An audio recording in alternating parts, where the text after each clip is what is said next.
Itong prosecution team ng mga taga House of Representatives sa impeachment ni Inday, umiiyak na naman dahil sa gawain nila. Ayan, panoorin natin. Sa ibang balita, ikinababahala ng House Prosecution Panel ang analyzed spliced o pinagtagpi-tagping video ng impeachment trial na kumakalat sa social media.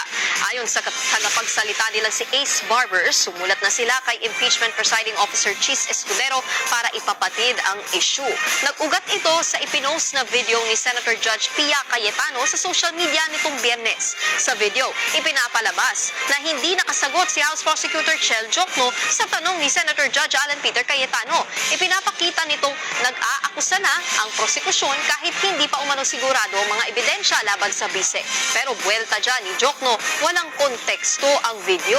Hindi lang daw nagbabakasakali ang prosekusyon at may sapat na basehan ang pagpapasabina sa bank records ng bise. Sabi naman ni Representative Zia Alonto Adjong, maaaring pahinain ng mga edited na video ang tiwala ng taumbayan sa impeachment court. Kaya hiling nila maging patas dapat ang sinumang Senator Judge.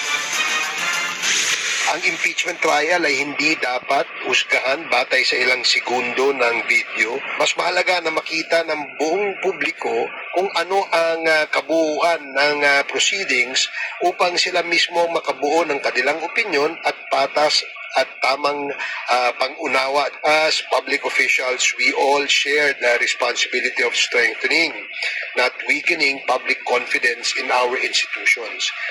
Nakakatawa to. Kasi gawain nila to eh. Naalala nyo, si Luis Tro merong present na video na halos 2 segundo at less than 2 seconds nga ata na video ni Inday para daw sa death threat na ginawa niya. While Chel Jokno is asking for full context sa mga sinasabi ng mga tao, lalo na sa sinasabi niya daw, ang plinay ni Luis Tro, pinaplay ni Luis Tro sa impeachment trial, halos 2 seconds lang. Anong context ang makukuha ng mga tao sa 2 seconds na video? So, pag kayo nagpe-present ng video ni Inday na walang konteksto, okay lang. Tapos pag nababalikan kayo o pag para sa inyo hindi nabigyan ng proper context, yung video tungkol sa inyo, iiyak-iyak kayo. Same naman dito sa iniiyak ni Adjong. Actually, sila ang may plano nito kay Inday Sara.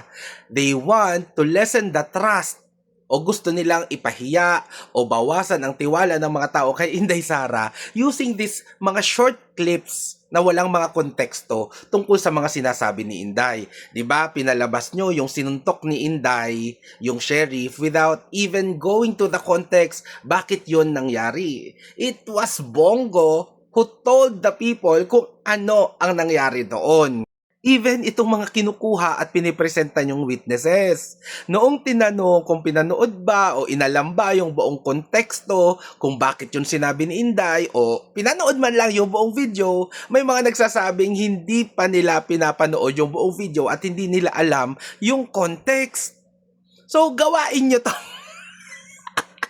Tama si Ace Barber. Hindi dapat husgahan ang isang bagay dahil sa ilang segundo o kahit ilang minuto lang na video. Dapat mapanood ang buong video at malaman natin ang buong konteksto bago ito husgahan ng mga Pilipino. Para ang mabubuong judgment ng mga Pilipino ay tama at naayon sa kumpleto o sapat na impormasyon, hindi dahil sa clips na pinapalabas lang ng prosecution team. Noong mga huling hearing, umiiyak si Luis Tro kasi yes or no lang ang pwede niyang isagot. Dapat daw bigyan ng full context kung bakit yun ang sagot niya. Pero gawain nyo din naman yan, Luis Tro. Ikaw din, gawain mo din yan na magpa yes or no lang sa mga iniimbitahan nyo na gusto nyong gisahin, gusto nyong ipahiya sa mga investigasyon nyo sa House of Representatives. Tapos nung binalik at ginawa sa'yo, iyak-iyak ka ngayon. Ilang beses pa kayang magbabackfire ang mga gawain nyo sa inyo. Minsan talaga deserve nyo lang.